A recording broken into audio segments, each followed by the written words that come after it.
the stock market. It's like a casino without the buffets. And for the last 24 hours, it's been on a wild ride. Breaking news tonight, market meltdown. As the coronavirus spreads, stocks take a nosedive. The Dow closing down more than 2,000 points, the market's worst day since the 2008 financial crisis. Wall Street's wild ride continued today. The Dow surged after President Trump talked about an economic stimulus plan. You see stocks rallied in that final hour of trading, up 1,100 points to finish the day at 25.18. Man, the stock market is crazy. Yesterday it crashes, then today it surges again. Like, it's so extra right now. It's always weird to me how the stock market never seems to have any sense of history, right? Because it's like everything that happens is happening forever, and then everything that's good is happening forever. It's almost like the way dogs think. That's who seems like they run the stock market, right? Because that's how dogs are. Whatever's happening is happening forever. When you leave the house, they're just like, oh no, you're leaving? You're going? You're going forever. I'm gonna starve. I'm gonna die. Oh my God. And then you come back, they're like, you're home. You're never gonna leave. This is so great. We're gonna do something. Wait, you're going again? I'm gonna die. Just breathe, stock market. But yes, the stock market dropped 2,000 points yesterday, wiping out $528 billion, which I'll be honest, I never understand. Because, like, where did it go? What do you mean you lost 528 billion? Like, what is that? Every time they say that, I'm like, have you checked your other genes? That's where most of the money is. And a lot of people are afraid of the market these days. But I'm making money consistently on the stock market. I'll even share my tip with you guys. Forget investing in companies. What I do is I put all my money in green lines that go up and red lines that go down. Yeah, I make a fortune no matter what.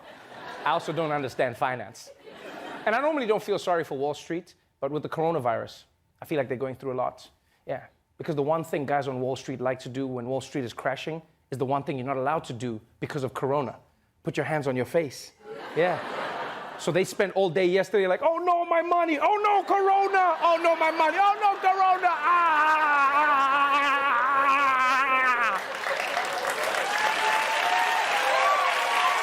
But let's move on to some international news.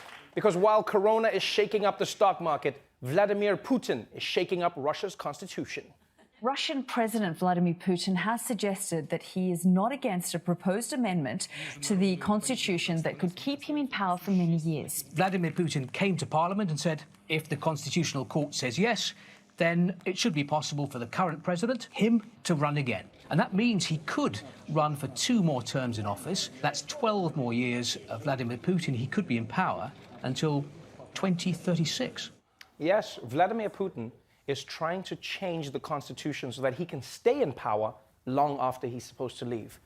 And that is bad, but at least now America can see that there's nothing personal, because Russia even meddles in its own elections.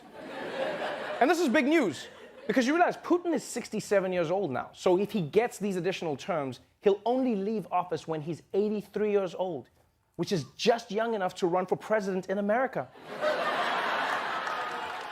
I do feel bad for the Russian people who care about democracy, though, like especially Putin's supporters, you know? Yeah, because what do they chant at his rallies? You don't even know what to chant. It's like, 4 more years. 4. He's like, just 4?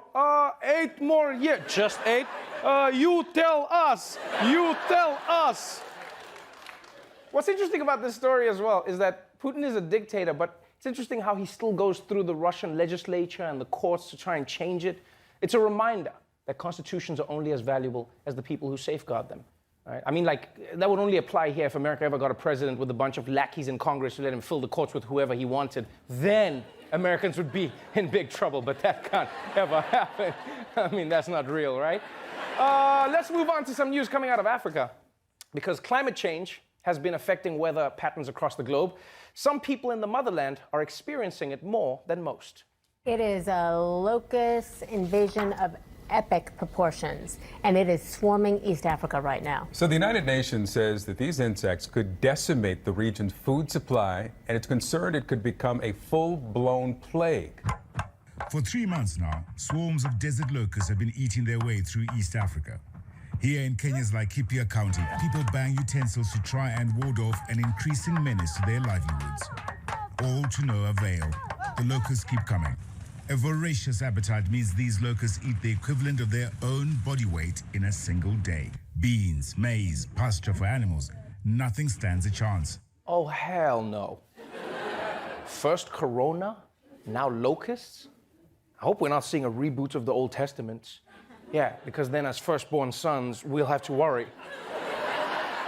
Although Trump is probably going to be like, can we do secondborn this time? Go with Jesus, Eric. He's a nice man. Go with him. Go with him.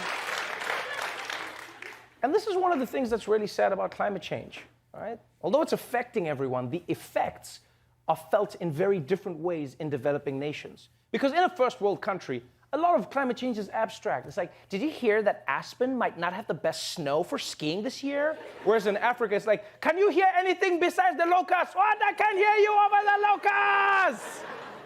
It's a lot harder to deny climate change when locusts are eating all of your food. Like, that's maybe the one thing that Americans need to do to get everyone on board. Just have the locusts come to America and start taking all the tables at Olive Garden. Yeah. Then you'll see Congress take action. I couldn't get anything! Yeah. And once they show up, locusts are crazy. They can decimate a field of crops, then they fly 100 miles to eat another crop. Yeah, it won't be the same in America, though, because like food in Africa isn't modified. If locusts try to do that with American food, they would eat at one place, and they'd be like, I need to sleep now. I need to sleep. I can't fly anymore.